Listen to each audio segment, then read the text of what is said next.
சுவாமியே ஹரிஹர சுதனே கலியுக தெய்வமே சுவாமியே சரணமையப்பம். சத்குருநாதனே சரணமையப்பம். காத்து ரட்சிக்கணும் பொன்னு பகவானே சரணமையப்பம். ஹரி ஓம்.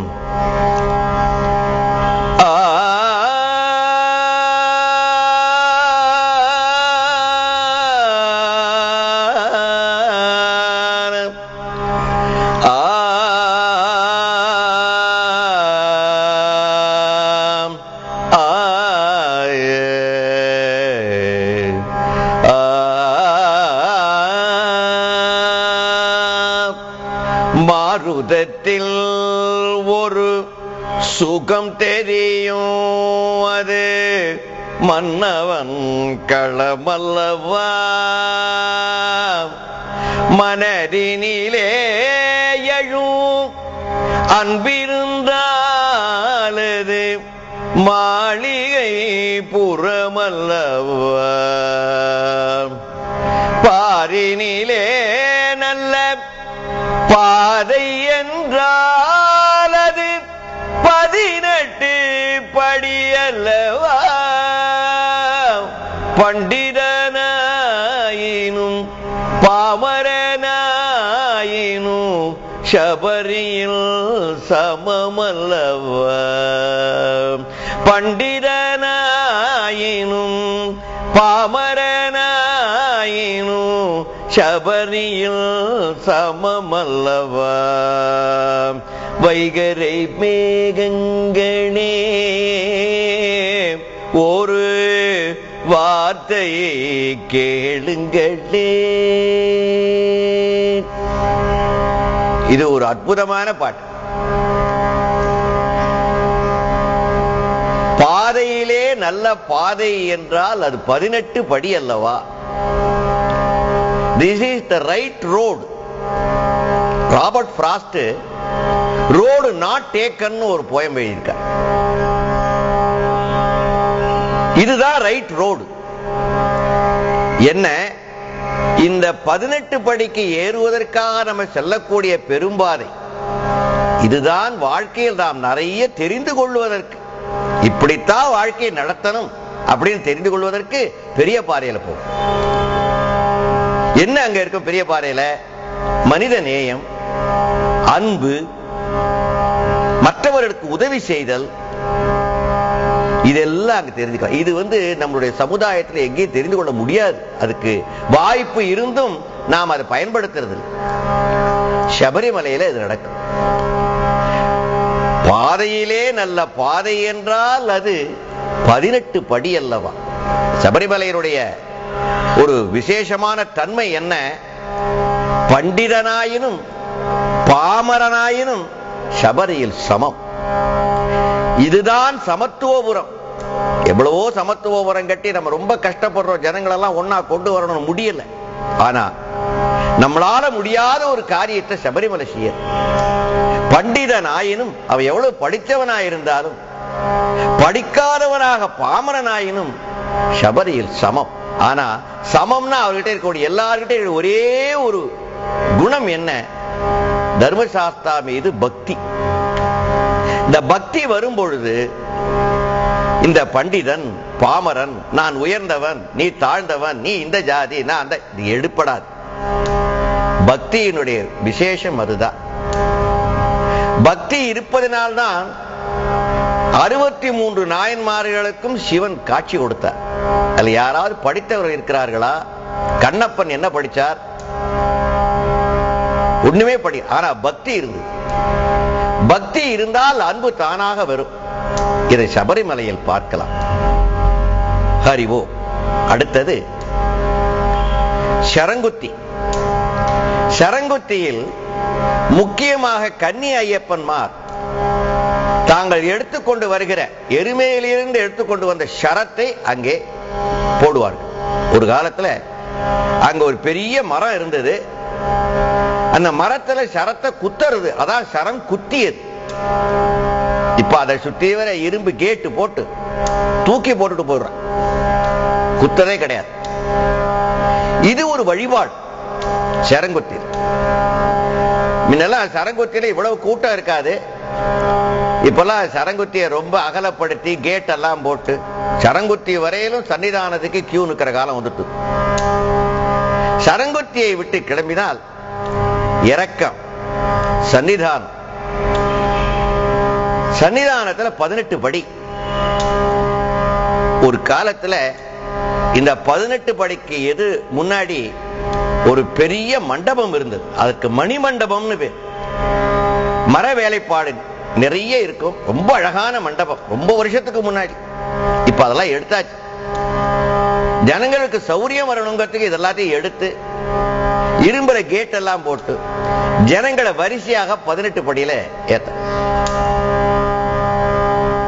சபரிமலை யாத்திரையில் 2 மிக முக்கியம். ஒன்று முடி, இன்னொன்று படி. இருமுடி முக்கியம். இந்த இருமுடியுடன் 18 படியில் ஏறுவது முக்கியம். முடியும் படியும் முக்கியம். இந்த படியில ஏறுதுங்கிறது என்ன ஒரு சிம்பாலிக்கா என்ன சொல்றாரா? படிகள் அழைக்குது, 18 படிகள் அழைக்குது. படி என்ன அழைக்கும். வருஷா வருஷம் ஞாபகம் வந்துருது. கார்த்திகை மாசம் 1ஆம் தேதி மாலை போடணும், விரதம் இருக்கணும், பெரிய பாதையில போகணும், 18 படி ஏறணும். இந்த படி என்னை அழைக்குதுன்னா இதத்தான் வேர்ட்ஸ்வொர்த் ரொம்ப அழகா சொல்லுவார். டிண்டனபி லைன்ஸ் ஒரு போயம் இருக்கு. அந்த போயம்ல இந்த இயற்கை இவனை அழைச்சுதான் கூப்பிடுமா, வெறியா இருப்பான். அது the sounding cataract haunted me like the setting sun. இது எல்லாம் it was an appetite to me. பசி எடுத்தவன் ஓடுற மாதிரி ஓடுவாராம். அந்த மாதிரி கார்த்திகை 1ஆம் தேதி ஆச்சுன்னா மாலை போடணும், விரதம் இருக்கணும், பெரிய பாதையில போகணும், 18 படி ஏறணுங்கிறது எல்லாருக்கும் ஒரு வெறி. படிகள் அழைக்குது, 18 படிகள் அழைக்குது. படி என்னத்தை கொண்ட சொல்றது? நம்ம படிப்படியா உயரும் வழிய சொல்லி கொடுக்குது. நாம படிப்படியா உயரும் வழிய சொல்லி கொடுக்குது. படிப்படியா உயரணும். You cannot jump. Step by ஸ்டெப்பா முன்னேறும். இதை சொல்லி கொடுக்கிறது 18 படி. இந்த 18 படிக்கு பலவிதமான தத்துவங்கள், பல பேர் 18 புராணங்கள், பலவிதமான தத்துவங்கள் இருக்கு. இந்த 18 படியில ஒரு தத்துவம் என்னன்னா, ஒவ்வொரு படியிலையும் ஒவ்வொரு தெய்வத்தை ஆவாகனம் பண்ணிட்டு, பிரத்யங்கரா, அன்னபூரணி, முருகன், மகாகாலன், இப்படி 18 தெய்வங்கள். அதனால 18 படி பூஜை. படி பூஜை என்பது என்ன? எனக்கு தெரிந்த வரையிலும் அந்த ஒவ்வொரு படியில இருக்கக்கூடிய ஒவ்வொரு தெய்வத்தையும் ஆவாகனம் பண்ணி, அதுக்கு சோடச உபச்சாரம் பண்ணி, அதுக்கு ஒரு நைவேத்தியம் பண்ணி, அதுக்கு பட்டு வஸ்திரம் சாத்தி, அதுக்கு ஒரு நைவேத்தியம் கற்பூரம் காட்டுறது 18 படி பூஜை. இதற்கு பலவிதமான ஒரு இன்டர்பிரேஷன் 18 படிக்க கொடுத்திருக்கிறார். எதா இருந்தாலும் 18 படி புனிதமானது. ஒரு காலத்துல அதுக்கு கவரே கிடையாது. மொத்தம் 1/2 அடி தான் இருக்கும். இதுல ஏறணும். இதெல்லாம் படியிலேயே தேங்காய் உடைப்போம். முதல் வருஷம் வருபவர்கள் முதல் படி, 2வது வருஷம் 2வது படி. அது ஒரு கஷ்டம் இருந்தது முன்னெல்லாம். என்னன்னா, நான் 10வது மலை போறேன்னா 10 படியை எண்ணிக்கிட்டே போகும்போது நான் சாமியை மறந்துடுவேன், தர்மசாஸ்தாவை மறந்துடுவேன். ஐயப்பன கவுண்டிங்ல இருக்கும். 1 2 3 4 சரணம் ஐயப்பா கூட சொல்ல மாட்டேன். 10வது படியில டபார்னு உடைச்சிட்டு அப்புறம் தான் ஐயப்பனை நினைப்பேன். இப்ப அதெல்லாம் எடுத்து அதுக்கு ஒரு கவர் போட்டு, ஏன்னா இவர்கள் தேங்காய் உடைச்ச உடனே படி உடைய ஆரம்பிச்சு, அதுக்கு ஒரு கவர் போட்டாச்சு. இவ தேங்காயை பக்கத்துல உடைக்கணும், செவுத்துல உடைச்சுட்டு மேலே ஏறும். ஒரு தடவை சொன்ன மாதிரி ஏத்தி விடையா தூக்கி விடையான்னு தர்மசாஸ்தா இந்த 18 படியில நம்மளை அப்படி ஏற்றி விடுறார், அப்படி வாரி அணைக்கிறார். துள்ளி கூதிக்கும் இடம் அள்ளி அணைக்கும் இடம், துள்ளி கூதிக்கும் இடம் அள்ளி அணைக்கும் இடம், வில்லாளி வீரனிடம் வீழ்ந்து வீழ்ந்து வணங்கும் இடம், ஐயப்பன் அழகைப்பார் ஆலயத்தின் சிகரம் பார். துள்ளி குதிக்கும் இடம். இந்த 18 படியில சரணமையப்பா சரணமையப்பான்னு இந்த படி ஏறும்போது அதுல படி ஏறக்கூடிய ஐயப்பமாருக்கு வேற எந்த நினைவும் இருக்காது. மனைவி, மக்கள், ஊரு, காரு, நிலம், எந்த நினைவும் இருக்காது. ஒரே நினைப்பு தான். என்ன? அந்த தர்மசாஸ்தாவுடைய தரிசனம். 18 படி சரணமையப்பா சரணமையப்பா சரணமையப்பா. சில பேர் 18 படியிலையும் தர்மசாஸ்தா காயத்ரியை சொல்லிட்டு ஏறுவார்.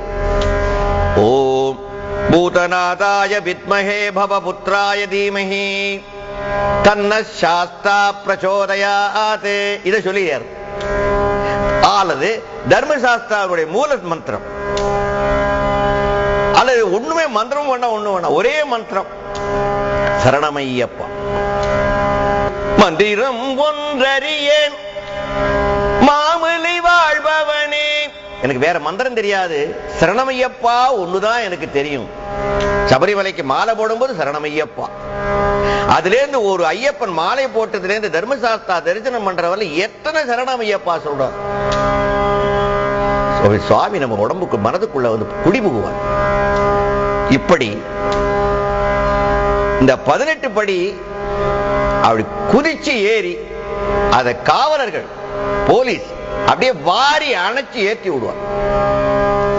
18 படி ஏறி தாண்டின உடனே அந்த துவஜஸ்தம்பம் கொடிமரத்தை அப்படி அண்ணாந்து பார்க்கிறார். என்ன? அது அகங்காரம். தர்மசாஸ்தா, என்னிடம் இருக்கக்கூடிய இந்த அகங்காரத்தை பக்கத்தில் இருக்க பலிபீடத்தில் வச்சு நான் பலி கொடுக்கிறேன். என்னிடம் அகங்காரம் சுத்தமாக இல்லை. நான் உன்னை தரிசிக்க வருகிறேன். ஓம் சுவாமியே சரணமையப்பா. சத்குருநாதனே சரணமையப்பா. காத்து ரட்சிக்கணும் பொன்னு பகவானே சரணமையப்பா. சிறகுகளே ஒரு சாமரமாகிட சிவன் மகனை துதிப்பேன். இரவினிலும் பகல் பொழுதினிலும் எங்கள் இறைவனையே நினைப்பேன். வரவு என்றால் ஒரு செலவிருக்கும், என் வாழ்க்கையும் முடிந்திருக்கும். வருவதென்றால் உயிர் மறுவடியும் அந்த மாமலையில் ஜனிக்கும். ஆதியல்லவா அவன் அமரனல்லவா. இப்படி ஒரு பாட்டு. செடியாய வல்வினைகள் ஒரு ஆழ்வார் பாடுறார் திருப்பதியில. பெருமாளே, உன்னுடைய சந்நிதிக்கு எதிர்த்தாப்புல இருக்கக்கூடிய படியாய் கிடந்து நின் பவளவாய் காண்பேனோ. அவருடைய ஆசை இன்னொரு பிறவி உண்டுன்னா திருப்பதியில சுவாமிக்கு எதிர்த்தாப்புல இருக்கக்கூடிய படியாய் இருந்து கதவை திறந்து அவரை நான் பார்க்கணும். அந்த மாதிரி இந்த பாட்டுல சபரிமலையில் இன்னொரு பிறவி எனக்கு வந்தா சபரிமலையில் நான் பறவையா பிறக்கணும். பம்பை நதிக்கரை காட்டினிலே ஒரு பறவை என்றே பிறப்பேன். அது என்ன பிளஸ் பாயிண்ட்னா, 12 மாதமும் சின்மய மூர்த்தியின் பக்கத்திலே இருப்பேன். ஒரு பறவையா பிறக்கணும், பம்பையில ஒரு பறவையா பிறக்கணும். இந்த சுவாமி சன்னியா சுத்தி சுத்தி வரணும், அங்கேயே இருக்கணும். இப்படி ஒரு பாட்டு. பகலிலும் இரவினிலும் எங்கள் இறைவனையே நினைப்பேன். இன்னொரு பிறவி எனக்கு உண்டுன்னு சொன்னா இந்த பம்பையில் இருக்கக்கூடிய காட்டில் ஒரு பறவையா பிறக்கணும் அப்படின்னு. மறுபிறவி உண்டென்றான். இன்னொரு பிறவி கொடுக்கிறதுனா பகவானே அங்க ஏதாவது ஒன்னா கொடுக்கும். மறுபிறவி உண்டென்றான் மாமலை வாசனே. மறுபிறவி உண்டென்றான் மாமலை வாசனே. கரிமலை ஏறி காலடி வீழ்வேனே. கரிமலை ஏறி காலடி வீழ்வேனே. ஒரு நிலையில்லாது தெரிந்து நின்றேன். இப்படி ஒரு பறவையா இருக்கு, ஏதாவது ஒண்ணா இருக்கு. இப்பொழுது 18 படி ஏறு. துள்ளி குதிக்கும் இடம், அள்ளி அணைக்கும் இடம், வில்லாளி வீரனிடம் வீழ்ந்து வீழ்ந்து வணங்கும் இடம். இந்த ஐயப்பன் அழகைப்பார், ஆலயத்தின் சிகரம் பார், கொடிமரத்தை நிமிர்ந்து பார், கோடி ஜனம் வருவதை பார். இப்படி ஒரு அற்புதமான ஒரு பாட்டு இது. இந்த சில பாடல்கள் அனுபவிச்சு எழுதின பாட்டு. இது ஒரு கவிஞன் என்ன பண்றா, வெளியில நின்று அங்க நடக்கிறத பார்த்து அது அப்படியே ஒரு போட்டோ மாதிரி நம்ம கொடுக்குறோம். அது ஒரு அழகா கொடுக்கிறார். அவர் தான் கவிஞர். அது 18 படி ஏரியாச்சு. ஒரு பிரதட்சணை வர குடிமரத்தை சுத்தரா. 18 படிகள் ஏறி வரவும் இல்லையா. தர்மசாஸ்திரா, ஐயப்பா என்னென்ன பண்ணினேன், எனக்கு இன்னும் நீ சோதனை கொடுக்கிறிய, இது நியாயமா? 18 படிகள் ஏறி வரவும் இல்லையா. நான் படித்தேங்காய் உடைத்த சத்தம் கேட்கவில்லையா. உடனே பண்ணினேன். கொடிமரம் சுற்றி வந்தேன் காணவில்லையா. கொடிமரம் சுற்றி வந்தேன் காணவில்லையா. கொடிமரத்தை சுத்தினேனே, ஒன்னு பிரதர்ஷனம் பண்ணேனே, கொடிமரத்தையும் சேர்த்து பிரதர்ஷனம் பண்ணேனே, நீ இதை பார்க்கலையா? அப்படி நீ பார்க்கலன்னா கொடிமரம் ஒரு தடவை சுத்தினேன். கொடிமரம் சுற்றி வந்தேன் சுற்றி வந்தேன் சுற்றி வந்தேன். கொடிமரம் சுற்றி வந்தேன் காணவில்லையா. அங்கு கூடி நின்ற பக்தர்களை கேட்டு பாரையா. இருமுடியை சுமந்து வந்தேன் இரக்கமில்லையா. என் இறைவா உன் சோதனை கோர் அளவும் இல்லையா.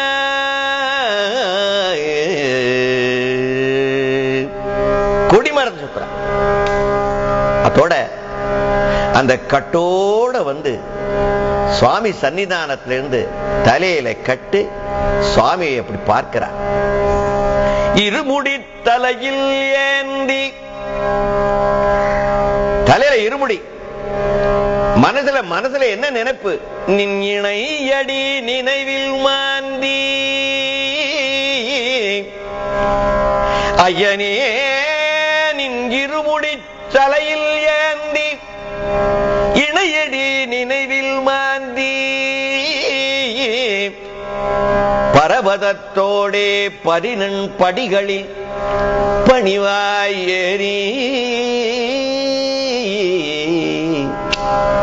18 படிகளில் பணிவாய் ஏறி, இருமுடி தலையில் ஏந்தி, உன்னுடைய திருப்பாதங்களை என் மனதில் நிறுத்தி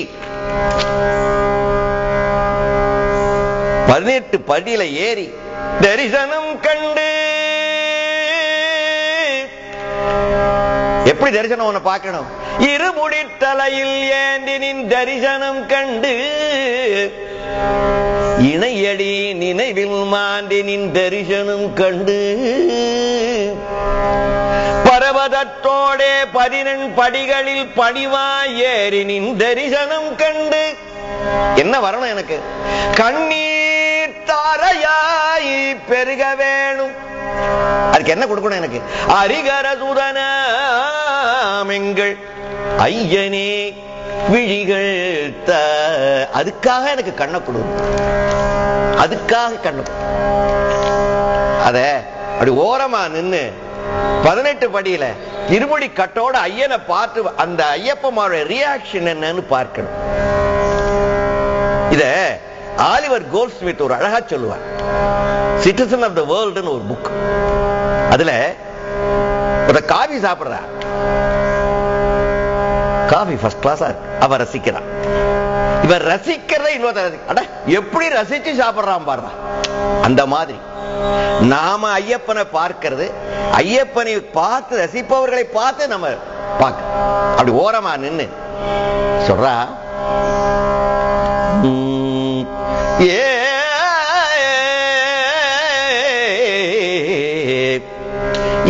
ஜென்ம துக்கங்கள் இல்லாதையாக்கணே, இனியொரு ஜென்மம் நல்காதிருக்கணே. ஐயப்பன் கிட்ட கேட்கிறான், இந்த ஜென்மத்தை நான் படுற துக்கம் போடுப்பா, இன்னொரு ஜென்மமே எனக்கு நீ கொடுக்காம இருக்கு, இனியொரு ஜென்மம் நல்காதிருக்கணே. காணிக்க வஞ்சியில் கண்ணீர் ஒழுகும் போல். ஒரு அற்புதமான ஒரு கற்பனை, இது கற்பனை இல்லை, இது நிஜம். சபரிமலையில அந்த சன்னிதானத்துக்கு முன்னாடி நிக்கிறதுக்கு ஏத்தாப்புல ஒரு வஞ்சினா ஒரு உண்டி, இந்த உண்டியில காசு போடுவோம். சபரிமலை ஒரு விசேஷம், இந்த உண்டியில போடுற காசு வெளியில எல்லாம் செதறும், அதை பொறிக்க மறுபடியும் உண்டியில போடுவார விட யாரும் பையில போட்டுக்க மாட்டாங்க. அது எங்க கிடைக்கும்? அந்த இவர் நின்று அழறா, இந்த அழற கண்ணீர் உண்டியில விழது, காசு விழல. காணிக்க வஞ்சியில் கண்ணீர் ஒழுகும் போல். ஹே தர்மசாஸ்தா, காணி பொன்னாயி நீ ஸ்வீகரிக்கு. இத நீ காணி பொன்னா ஏத்துக்கும். என் கண்ணீர், என் கண்ணீரை நீ காணி பொன்னா ஏத்துக்கணும். ஏத்து நீ எனக்கு என்ன பண்ணணும்? காணிக்க வஞ்சியில் கண்ணீர் ஒழுகும் போல் காணி பொன்னாய் நீ ஸ்வீகரிக்கு. சுவாமியே திருக்கை உயர்த்தி என்னை அனுகிரகிக்கு. இப்படி பாரு, உன் கைய அப்படி தூக்கி நீ சௌக்கியமாயிருன்னு சொல்லு. உனக்கு காணி பொண்ணு நான் போட்டேன். என்ன காணி பொண்ணு? என் கண்ணீர் தான். இப்படி ஒரு அனுபவம் பாட்டு. இது அந்த சன்னிதானத்துக்கு முன்னாடி நின்று பார்க்கிற ஐயப்பமார், ஐயனார அந்த ஒண்ணு, அந்த ஒரு செகண்ட், இதுக்குத்தான் இவ்வளவு பாடு. மாலை போட்டுக்கிண்டு 48 நாள் விரதம், பெரிய பாதை, பம்பையில குளியல், இவ்வளவு சிரமம் எதுக்கு? அந்த ஒரு நொடி அந்த ஐயனை பார்த்து அப்படியே தன்னை மறக்கிற.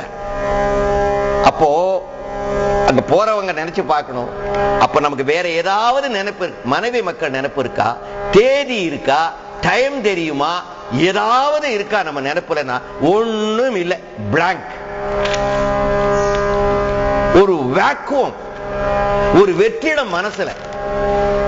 அதுதான் பிரமாதமான ஒரு நிம்மதி. இந்த நிம்மதி தான் சபரிமலையை திருப்பி திருப்பி நம்மளானு. இத ஒரு அழகா ஒரு பாட்டு பாரு.